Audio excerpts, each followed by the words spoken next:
চট্টগ্রাম নগরীর সড়ক জুড়ে নানা রঙের ফুলের সমাহার। সড়ক দ্বীপ, মাঠ কিংবা নানা স্থাপনার আঙিনায় চোখ জোড়ানো সৌন্দর্য।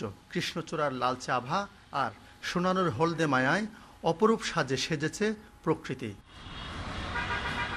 চট্টগ্রামের এয়ারপোর্ট রোডে কৃষ্ণচূড়ার রঙিন আবেশ ছড়িয়ে দিচ্ছে মুগ্ধতা। চলতি পথে রং বেরঙের ফুলের শোভা প্রশান্তির পরশ বুলিয়ে দিচ্ছে নগরবাসীর মনে।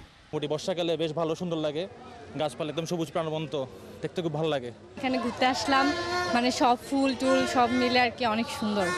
কাজীর দেউরিতে কৃষ্ণচূড়ার সাথে মিতালির বন্ধনে মেতেছে সোনালু। চট্টগ্রাম বিশ্ববিদ্যালয় এলাকায় সবুজের মাঝে জারুল, কৃষ্ণচূড়া আর সোনালু মিলেমিশে যেন এঁকেছে রঙিন এক ক্যানভাস। গাছে ফুল থাকলেই হয়তো মনটা ফুরফুরে থাকে, দেখতেও ভালো লাগে, অনেক বেশি সুন্দর লাগে। বাংলাদেশের যে ফুল, এত ধরনের ভ্যারাইটিস ফুলও নাই জার্মানিতে।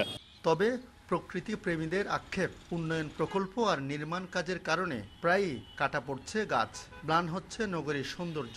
ইট পাথরের শক্তির কাছে হেরে যাচ্ছে প্রকৃতির কোমলতা।